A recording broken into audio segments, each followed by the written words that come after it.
Hi everybody, so take two. We'll see how many takes there are to this video. Yeah, happy first video. I'm super excited about this rehearsal process, even though I've never done anything like this, but as mature artists, I'm sure we can all handle it, embrace it for all its glory. So I just wanted to add a few comments to help you guys understand some of this choreography, give you some of the details that are hard to express just in writing.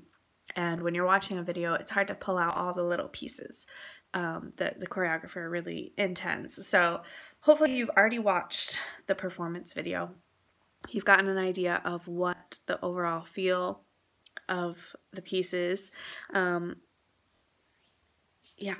sorry. The section that we're going to focus on first is the main phrase, which starts around 1.5 minutes into the piece, and as you can tell, it's not in unison at the start. And if you've read over the notes, there's part 1, which is never in unison, so it's kind of hard to put your finger on and see it clearly. And then there's part 2, the longer phrase, that is in unison. So I will just talk through part 1. It looks different in the piece as you've read, because I want to change it a little bit. Originally it was covering the face, covering part of your chest area, the hip, and then reaching down for the leg. Sorry, I'm like moving and holding the camera. Woo, such a dancer. Anyway, I want this to be more better adapted for our purposes. So what I want to try, and hopefully will like it when I see you guys do it and you send me videos back, are covering the eyes, then moving to the mouth, then moving to the mouth, and then moving down to the abdomen, the stomach area, with a contraction, and then moving down to grab the right leg and lifting it into that side attitude to come around in the turn, which hopefully you can see that in the video. I would demonstrate it, but as you can tell, I have kind of a big prego belly and I can't move very well. Not all pregnant women are as immobile as I am, but it's just a fact of life for me. So, yes, if this is unclear, I'm happy to have someone I know record it and demonstrate, but hopefully you guys can figure it out. Yeah, this being that it's never in unison, I'm happy for you to kind of add your own, have it be your own. I'm not going to give you too many instructions on how I want your hands to be or whatever. The only thing I'm going to say is that when you're going from your eyes to your mouth to your abdomen and then grabbing the leg, I want those to be sharp movements so that there's a pause. It's on the eyes, then the mouth, then the abdomen, then grabbing the leg. So I don't know how clear that will be in the video, but yeah, that's kind of what I'm looking for. Moving on to the second part. I feel like this is pretty straightforward. You can watch the video as many times as you need to see what the phrasing is. You're falling forward into a flat back with the arms out. The left leg is coming up flexed in parallel out to the side and then coming up. And then you're bending at the knee for the toe, the foot, like it's being pulled, and it will pull you down to the ground and around. When you actually try this movement, it will hopefully feel pretty natural. You're just following the momentum of your body at that point. And to come to sitting on the knees, on your knees. And then comes a part that is just slightly different. In the video, they're cupping their hands, or I should say we, because I'm in it too.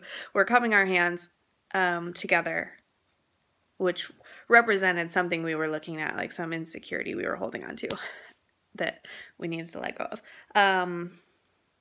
But what I want to see is grasping the wrists. So you're holding onto your own forearms and then pulling with tension back and forth. So in the video, they're kind of like bouncing their hands back and forth and looking at them. But what I want to see is that like a firm grasp and then this tension of pulling the arms back and forth. And your whole body can be responding to that tension.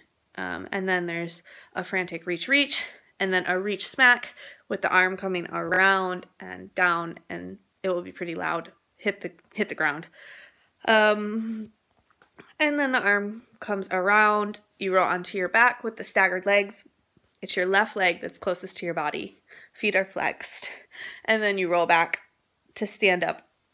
Weight is on your left leg there so that you can leap onto your right into the spiral.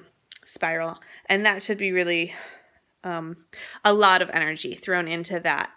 And like I said in the notes, it's like a slice. The arms are slicing.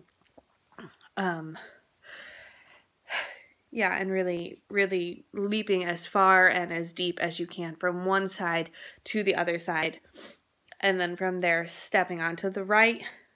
Sorry, let me make sure that's right, or that's correct. Yes, stepping onto the right foot to bring the left foot up into a flexed parallel passe, to do a double en dedans, which is an inward turn, if you have forgotten some of your ballet terminology there. An inward turn. And the hands are up in front of your face, just however. If I see something I don't like, I'll tell you, but you can, again, kind of take your own interpretation of that. It doesn't need to be identical, because that's not the point of this piece. So, yes, from there, the foot that's in passe, the flex foot, is going to come straight down towards the ground, and it's like a scuff, jumping out into a deep, turned out second position plie, with the arms swinging down and around, which you should see pretty clearly. And then we go on as you stretch to straight legs. Again, you're bringing back that grasping of the wrists. You'll see here it kind of goes, everyone's in their own timing in the video, which will be the same for us.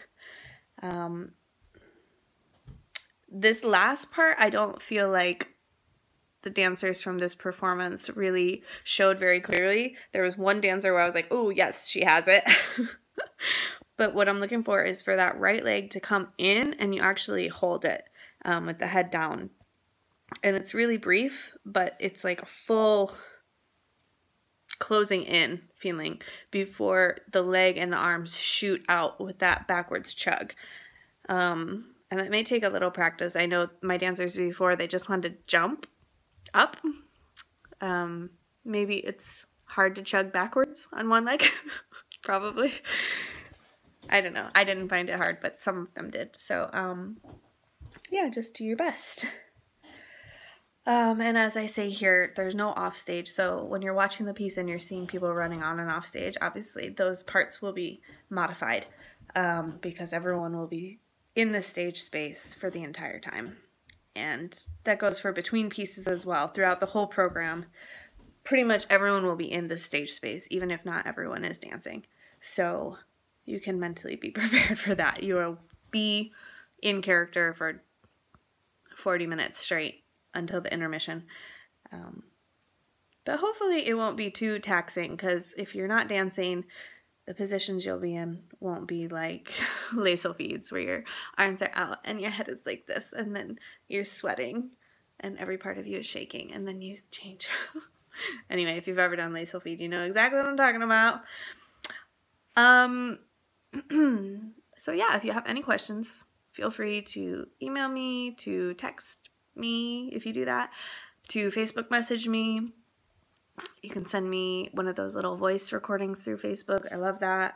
Or a video. That's cool too if you don't want to wait until next week. Yeah. So hopefully this was helpful, and hopefully this phrase will be quick and easy to learn for everyone. That is all. So I will talk to you guys later. Bye.